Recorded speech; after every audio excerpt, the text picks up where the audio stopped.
Okay mga sir, ngayong araw ay PCX na 160 yung non-ABS at gagawin natin dito mga sir, maglilinis tayo ng throttle body. Sa PCX mga sir, kapag once na maglilinis tayo ng throttle body, obligado tatanggalin natin yung upuan saka itong plastic cover ng handle. Tatanggalin natin yan. Dalawa lang yung tornilyo nito, ito saka ito, matatanggal nyo na yung plastic cover. Dapat meron tayong pansungkit, yung clearance removal. Ayan, dito tayo ngayon sa Aguo mga sir, at meron tayong ginaganap na free service. At yan si Kapulong, muling nakasama niya si Kapiling sa loob ng 2 days kasi babalik na kami bukas sa Maynila. Kasi muna natin to, tagalin mo natin to. Gamit tayo ng ganito at sungkitin nyo dito. Balik na yan. Yan, sukitin nyo dito kasi meron siyang clip dyan. Tapos sungkitin nyo din dito sa ilalim. Yan. Kasi nakakalas na to. Kaya medyo kahit paano madali na lang siya tanggalin. Tapos ingat, unatin natin. Yan. Ganyan po kahirap to si PCX mga sir. Kaya daw talagang tuklapin to.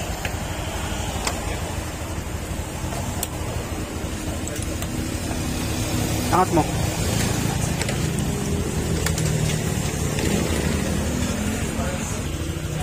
Yan, pag natanggal nyo ito mga sir, makikita nyo yung bolt na 12mm, tapos meron pang body bolt. Yan, tanggalin mo na yan. Kuha ka ng 12mm na T-rings para matanggal natin to. After natin matanggal to, mayroon na 10mm din na tornilyo rito sa ilalim niya, doon sa battery, saka dito.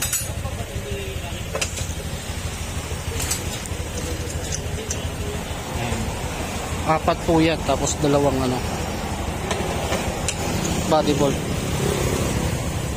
or screw.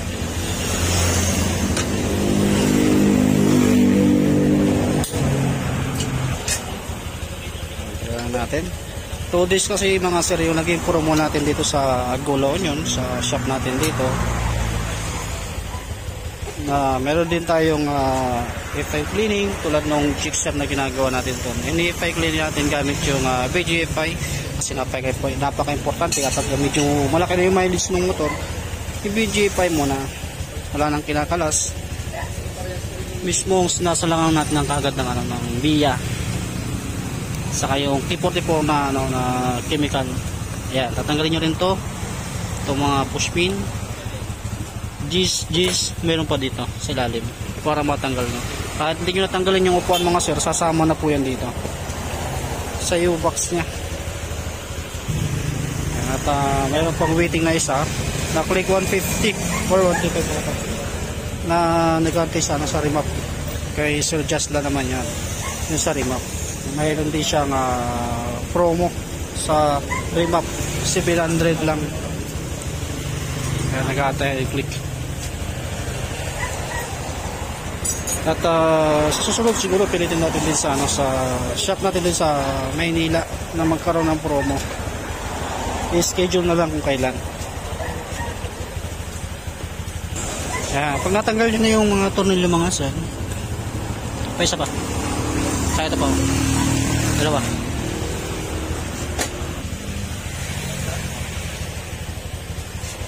Once na natanggal na natin to, tanggalin natin itong CP6 mga sir, yung battery niya dyan, same lang laki ng battery ni click. Ayan, lungat nyo to ng konti, saka yun dito. Tapos atakin nyo to papunta sa inyo. Ayan, tapos yangat mo yan. Ayan, tagalan natin. Ayan, kita na kaagad yung kanyang throttle body mga sir. Ito yung kanyang throttle body. Kapag once na nabilinis tayo ng throttle body, matik po yan na dapat nire-reset natin yung TPS sa kasi ECU para magtugma, kasi magkakalas tayo ng throttle body, tatanggalin natin itong mga to. Saka pagka nagkakalas kayo, napaka-importante yung tornilyo saka yung o-ring nito itong injector. Dapat langisan nyo yun kapag binabalik nyo na para hindi ma-deform. Okay, tanggalin mo na. Tanggalin mo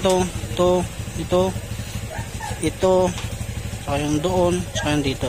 Pero bago natin tanggalin yan, tatanggalin muna natin yung mga sakit. Kasi example nito, tinanggal nyo na yung injector na yan, yung tornilyo nya, tapos hindi nyo pa natatanggal yung sakit, medyo mahihirapan kayong magtanggal ng sakit.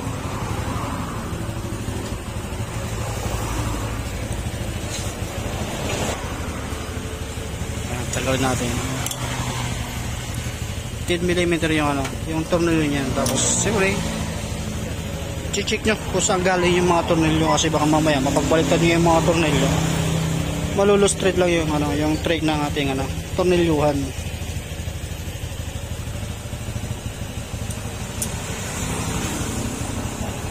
Saka kung PCX yung motor nyo mga sir, dapat ingatan nyo sa langis kasi napakahirap pa sa pisa nito mga sir. Yan, naiiwan lagi yung o-ring nito dito. Dahil tatanggalin nyo yan, lilinisan nyo yan, tatanggalin nyo to. Ito, mas maganda kung isa-segregate nyo kasi malit lang to. At kapag nalaglag sa ilalim, mahihirapan na kayo magtanggal. O, di kaya, ibalik nyo lang dito kagad.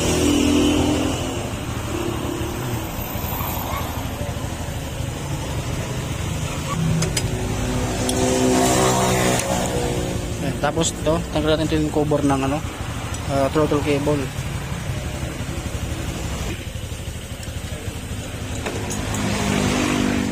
Ito yung cover ng throttle natin. Tapos segregate mo at kunin mo yung tapos gamit kayo ng open na 12 para matanggal natin to.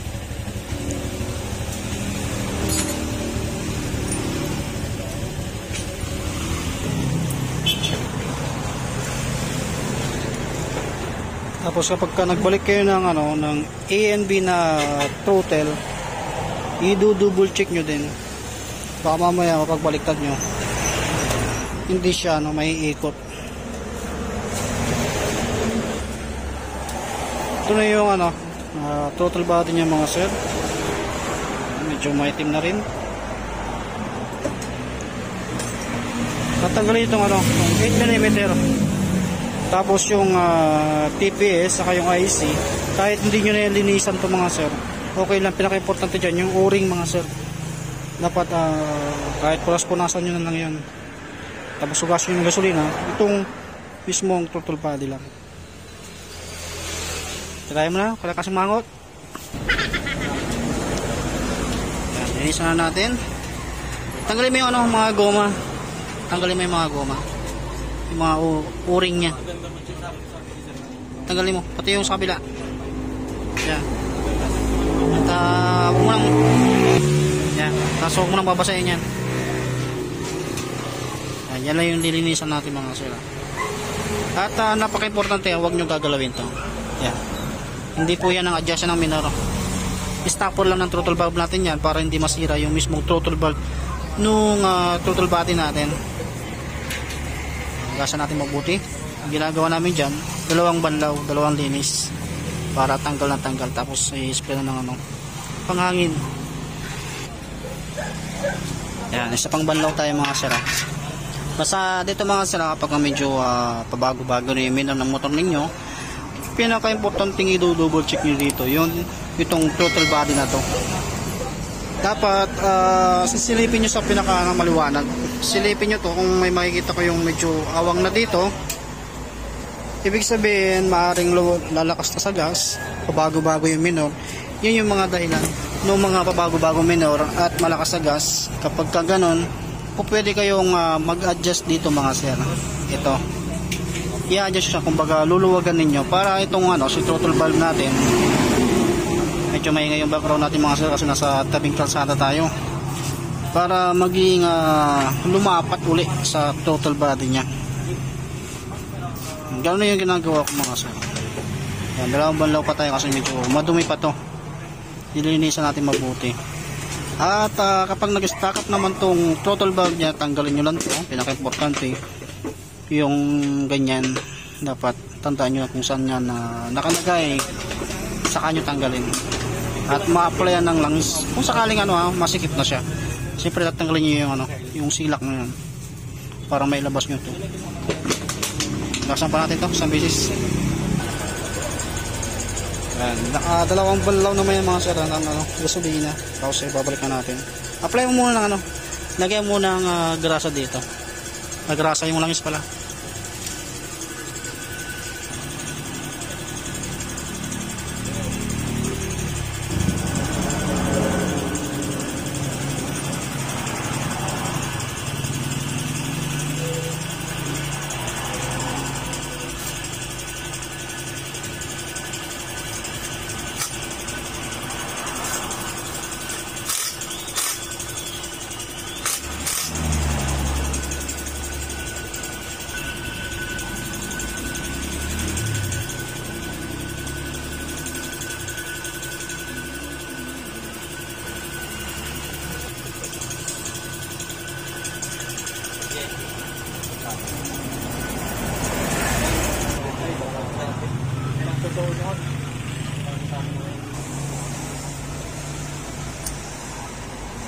Yan, nalisin natin. Tapos ibalik mo na.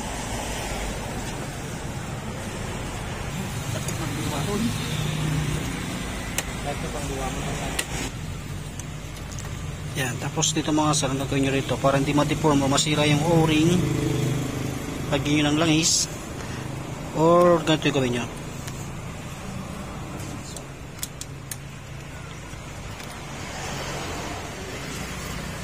Yan, ikot nyo muna. Yan, after natin may balik na lahat, gagamitan natin ito ng diagnostic tools para makita natin kung tama ba yung speed control nya, at ma-check natin kung may error na naka-install or wala. Yes, salakan natin ang diagnostic tools. Magkaiba po yung socket ni PCX at saka si PCX na 150. Para sa ito si version 3 na click. Tapos kabit mo na to.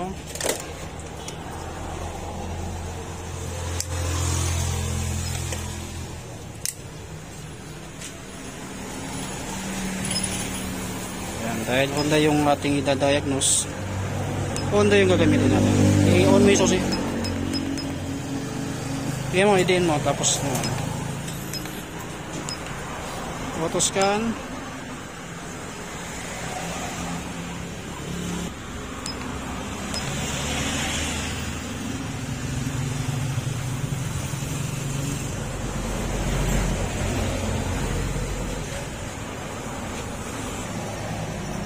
Hindi natin ma-trace kasi nakatanggal, puro hindi tayo saksak na maayos.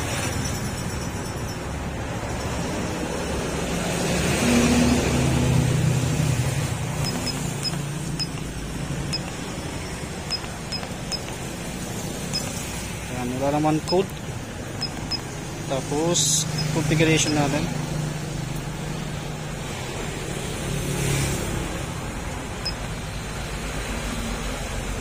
Tapos i-off mo.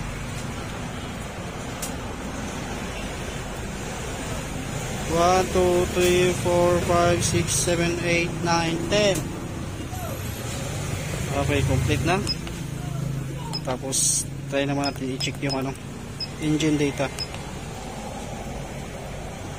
Start.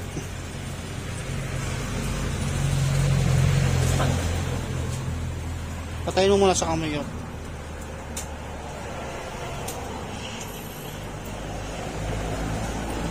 Pilitin mo yung kaliwa. Kaliwa lang yan, wala yan sa kanan.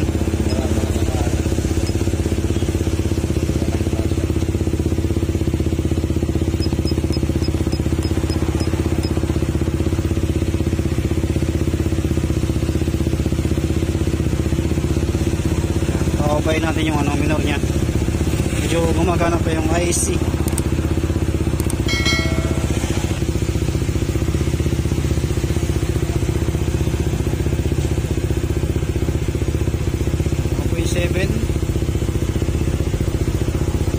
Yan, okay naman yan mga sir. Kasi ang RPM nito mga sir 1,500 plus 2,000. Sakto lang yan.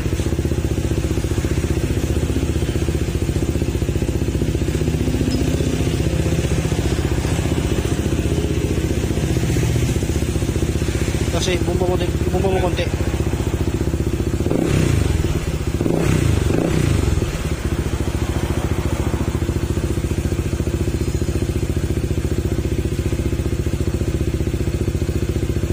Sakto naman. Okay, tanggalin natin dahil okay naman. Tanggalin mo na.